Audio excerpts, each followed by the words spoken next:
আমি যাকে বিয়ে করেছিলাম মানে আমার স্বামীর একটা 10 বছরের মামাতো ভাই ছিল। সেই 10 বছরের মামাতো ভাইটা আমার দিকে এক অন্যরকম দৃষ্টিতে তাকিয়ে থাকত, যেন আমার কাছে তার কিছু চাওয়া। কিন্তু একদিন হঠাৎ ছেলেটি বলল, আমাকে আপনি স্নান করিয়ে দিবেন। আমি ভাবলাম তার বয়স 10, সে নিজেই স্নান করতে পারে, কিন্তু আমাকে দিয়ে স্নান করাতে চায় কেন? ছেলেটি কান্না করে বলল, আমার মা থাকলে আমাকে ঠিকই স্নান করিয়ে দিত। তার কথা শুনে আমার কিছুটা তার প্রতি মায়া হলো। কিন্তু স্নান করাতে গিয়ে যে ঘটনাটা মাত্র 10 বছরের ছেলে আমার সাথে ঘটিয়েছিল তা শুনলে আপনার মাথা ঘুরে যাবে। তাহলে শুনুন গল্পটি বলি। আমার নাম সবিতা, আমার স্বামীর নাম অলি। আমি কিছুদিন যাবৎ লক্ষ্য করছি আমার রুমে প্রতি রাতে 10 বছরের একটা ছেলে আমার রুমে ঢুকে। সেই কম বয়সী ছেলেটি আমার সাথে কি করতে চায় এবং আমার কাছে কি চায়, কিন্তু আমি চোখ মেলে তাকাতেই আমি আর তাকে দেখতে পাই না। কিন্তু দরজা জানালা তো ভিতর থেকে লাগানো, তাহলে এই রুমে কিভাবে আসলো সে? ছেলেটি তখনও সেখানেই দাঁড়িয়ে আছে। সবিতা ভাবল, কে ছোট বালকটি আমার রুমে কি করছে? সবিতা এই ভেবে তার পিছনে থাকা বেড সুইচটা অন করে এবং যেই সামনে তাকায় দেখে যে তার এখন রুম সম্পূর্ণ খালি, কেউ নেই তার রুমে। কিন্তু একটু আগেই যাকে দেখতে পেল সে কে ছিল তাহলে? ভাবতেই যেন সবিতা খুব ভয় পেয়ে যায়। তার শরীর ঘামতে থাকে। এটা এমনিতেই শীতের মৌসুম। সবিতার কপাল বেয়ে ঘাম পড়তে থাকে। সে ভাবল এটা কোনো ভূতদস্ত। পাশের রুমেই তার বাবা মা ঘুমিয়ে আছে। চিৎকার দিলে হয়তো এখনই উঠে আসবে।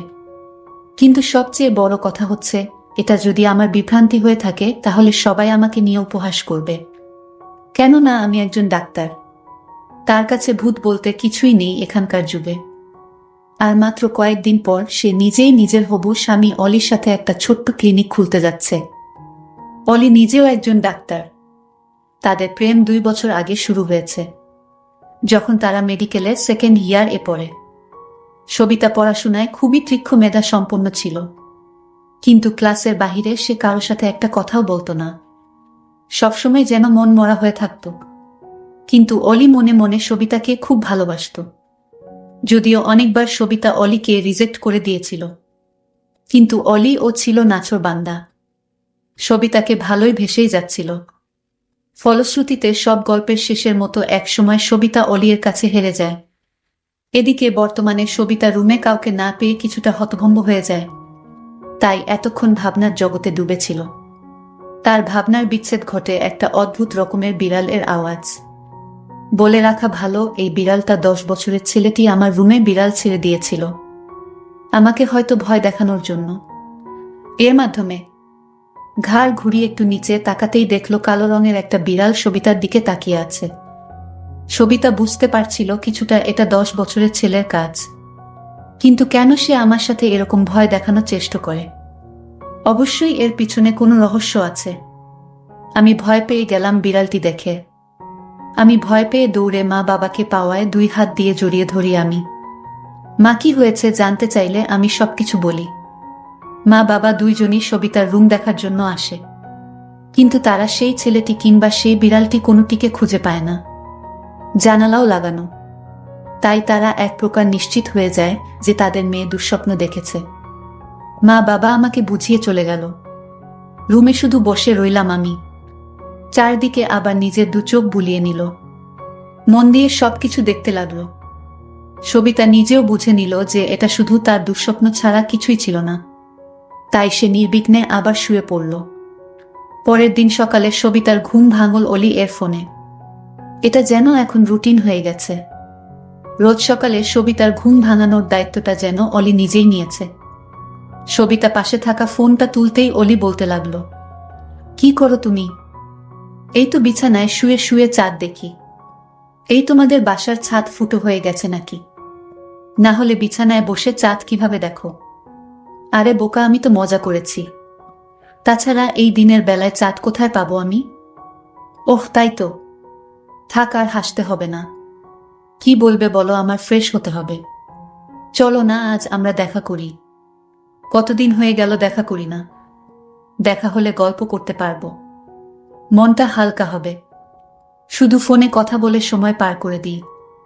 পরশু দিন ও তো দেখা করলাম। আর আগামীকাল কালই তো আমাদের বিয়ে। ওহ, বুঝেছি। আমি কি বুঝাতে চেয়েছি তুমি বুঝে ফেলেছ। ঠিক আছে, আসবো এখন, বাই। বলেই সবিতা ফোনটা কেটে দিল। ফ্রেশ হয়ে খাবার খেয়ে নিয়ে বেরিয়ে পড়ল যেখানে অলি আর সবিতা রোজ দেখা করে আসছে। সবিতাদের কোনো গাড়ি নেই, তাই সবিতা রিক্সা ব্যবহার করছে। পার্কের সামনে নামতেই দেখে অলি দাঁড়িয়ে আছে। দুইজনে মিলে ভিতরে গিয়ে বসে গল্পগুজব করছে। হঠাৎ করে সবিতা নিজের ভিতর কিছুটা অস্থিরতা অনুভব করতে থাকে। নিজের ভালোবাসার মানুষ, নিজের হবু স্বামীর সাথে সদ্য হাসি খুশি করা মেয়েটা যেন নিমেষেই কিছুটা অস্থিরতা অনুভব করছে। এই অস্থিরতা কিসের চাইতেও যেন মনে করতে পারছে না সবিতা। অলি সবিতার এই দিকটা খুব ভালোভাবে লক্ষ্য করল। সে কিছুই না বলে শুধু সবিতার এমন দশা দেখে যাচ্ছে। হঠাৎ একজন পথভিক্ষুক এসে অলি এর সামনে বলল, স্যার গো কয়টা টাকা দেন, আজ 2 দিন ধইরা কিছু খাই না। অলি নিজের মানিব্যাগ থেকে 100 টাকার একটা নোট বের করে দেয়। কিন্তু এদিকে সবিতার সামনে দাঁড়িয়ে থাকা এই লোকটিকে এক নজরে দেখেই যাচ্ছে। তার যেন চোখের পাতা পড়ছেই না, মনে হচ্ছে সবিতা যেন এই লোকটিকে কত না দিন ধরে চিনে। কিন্তু সবিতার চোখে এই লোকটি 10 বছরের ছেলে, আর অলির চোখে 7 বছরের বুড়ো। সবিতা দেখল ছেলেটি তাকে ইশারা করে বলছে, আজ রাত দেখা হবে তোমার সাথে এবং অনেক কথা আছে। সবিতা তার এই কথা শুনে আর সহ্য করতে না পেরে অজ্ঞান হয়ে যায় এবং অলি এর সামনেই মাটিতে লুটিয়ে পড়ে। অলি ভাবল হয়তো সামনে দাঁড়িয়ে থাকা ভিক্ষুককে দেখে ভয় পেয়ে গেছে, তাই অলি ভিক্ষুকটিকে চলে যেতে বলল। অলি তাড়াতাড়ি করে সবিতাকে তুলে নিজের গাড়িতে শুয়ালো। সবিতাদের বাড়িতে নিয়ে যেতেই নিজের মেয়েকে অজ্ঞান অবস্থায় দেখে সবিতার বাবা মা যেন খুবই চমকে গেল। কিন্তু অলি তাদের সান্ত্বনা দেওয়ার জন্য বলল যে সবিতা শুধুমাত্র ফ্রাস্ট্রেশন এ পড়ে জ্ঞান হারিয়েছে। এই বলে অলি নিজের বাসায় চলে গেল। কোনো না, আগামীকালই তাদের বিয়ে। অনেক প্রস্তুতি এখনো বাদ আছে। পরের দিন দুই পরিবারের মাঝে যেন খুশির পাহাড় নেমে আসে। আজ সবিতা আর অলির বিয়ে। বাহিরের সবাই অলি এর সাথে কথা বলছে, আর এদিকে ঘরের ভিতর সবিতা বসে আছে। রুমে কেউ নেই। যেখানে সবিতার সবচেয়ে বেশি খুশি হওয়ার কথা সেখানে সবিতা কিছুটা মনমরা। ধীরে ধীরে বিয়ে খুব ভালোভাবে সুসম্পন্ন হলো। বউ সেজে অলির বাড়িতে প্রবেশ করল।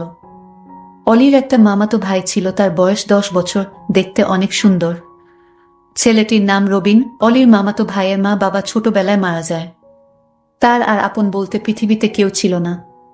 আর তাই অলি তাকে নিজের বাড়িতে এনে স্কুলে ভর্তি করে দেয়। আর তখন থেকেই অলির মামাতো ভাই তাদের বাসায় থাকে। যাই হোক, আমি যেদিন অলির ঘরে বউ সেজে গেলাম, তখন দেখতে পেলাম 10 বছরের ছেলেটি রবিনকে। রবিনকে আমি দেখে অবাক হয়ে গেলাম। আমার রুমে যে ছেলেটিকে দেখতে পেতাম ঠিক রবিনের মতো। আমার মনে হচ্ছে এই ছেলেটি আমার রুমে যেত, কিন্তু কেন যেত তার মতলব আমি বুঝতে পারিনি। একদিন ঠিকই বুঝতে পেরেছিলাম, সেটা আবার অনেক কৌশলে। এই বিষয়টা পরে বলছি। আমি তখন ছেলেটিকে দেখে আমি তাকে ডাক দিলাম, রবিন তুমি আমার কাছে আসো, তোমার সাথে আমার কথা আছে। আমি ডাক দেওয়ার সাথে সাথেই সে আমার কাছে চলে আসলো। আমি তাকে জিজ্ঞেস করলাম, তুমি কতদিন ধরে এ বাড়িতে আছো? সে বলল, আমার বয়স যখন 5 তখন থেকেই আমি এ বাড়িতে আছি। তোমার মামাতো ভাই মানে অলির সাথে যে আমার প্রেম ছিল সেটা তুমি কি জানতে? সে বলল, অলি ভাইয়ার আর তোমার যেদিন প্রথম সাক্ষাৎ করো এবং ভাইয়া যেদিন তোমার সাথে ফোন আলাপ করে, তখন আমি সব শুনতাম। তোমাদের প্রেম সম্পর্কে সব জানতাম আগে থেকেই। আমি তার কথা শুনে অবাক হয়ে গেছি। তাহলে কি এই ছেলেই আমার রুমে রাতে যেত? কিন্তু কেন যেত? এর কিছুই আমি জানতাম না। তবে কেন যেত এটা আমার জানতে হবে। কিছুদিন পরের কথা, আমি যখন বাথরুমে স্নান করতে যাই তখন এই বাচ্চা ছেলেটিকে আমি বাথরুমে দেখতে পাই। আমি যেদিকেই যাই শুধু তাকেই দেখতে পাই। কেন সে আমাকে ফলো করে? আমার কাছে কি চায়? ছেলেটি আমার দিকে বাজে দৃষ্টিতে তাকিয়ে থাকত। আমি তাকে জিজ্ঞেস করলাম, তুমি এভাবে তাকিয়ে কি দেখছ?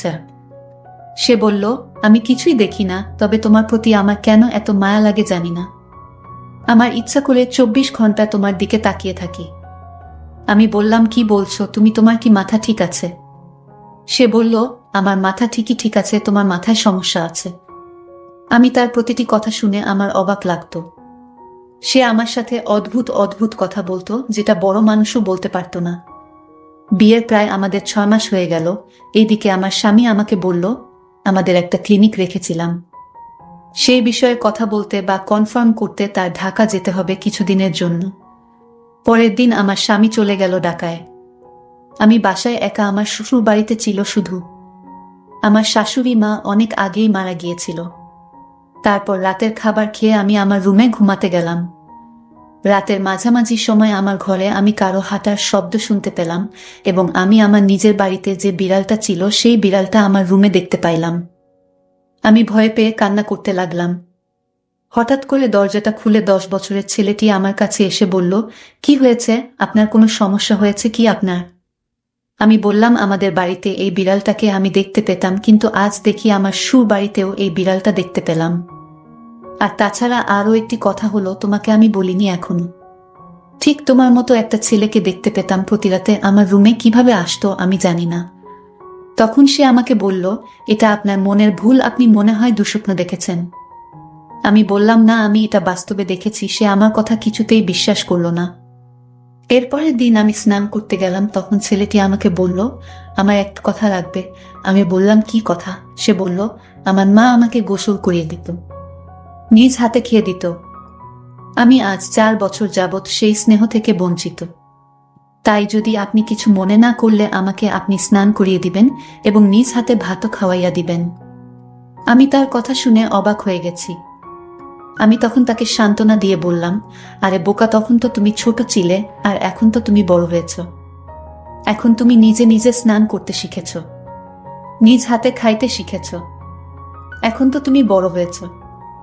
আমার কাছে তার এই চাওয়াটা আমার কাছে যেন অদ্ভুত লাগলো। সে নিজেই পারে স্নান করতে, কিন্তু আমাকে বলছে স্নান করিয়ে দিতে। সে বলল, কোনো কিছু বলছো না যে আমি তাকে বলেছিলাম?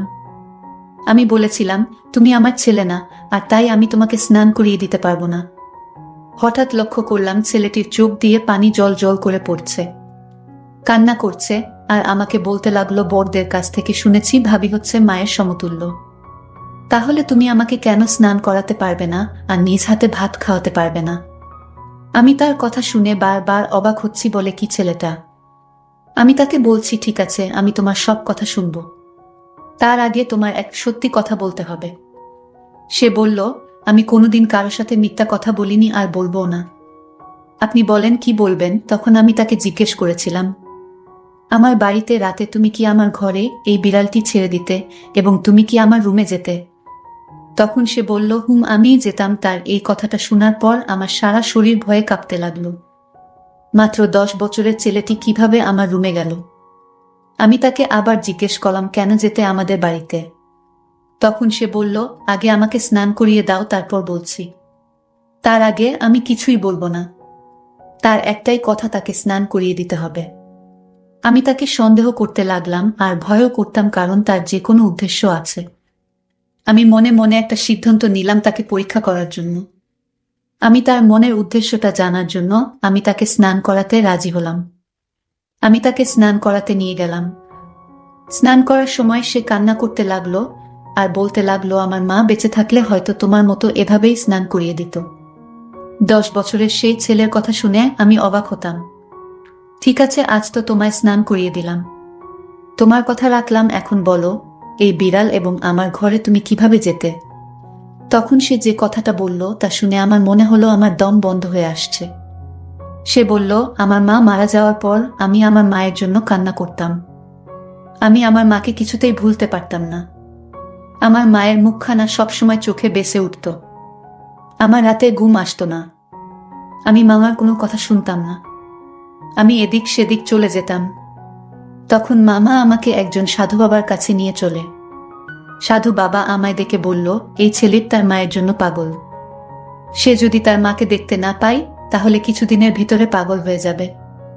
মামা বলল, তাহলে এখন উপায় কি? সাধু বাবা তখন বলল, ওকে আমি একটা পোষা বিড়াল দিব, আর এই বিড়ালটি যার ঘরে থাকবে সেই ঘরে অবিবাহিত মেয়েটিকে সে তার মায়ের মতো দেখতে পাবে। সাধু বাবা তখন আমার মামাকে এই বিড়ালটি দিল এবং বলল যে এই বিড়ালটি যার বাড়িতে রাখবে সেখানেই তার মাকে দেখতে পাবে।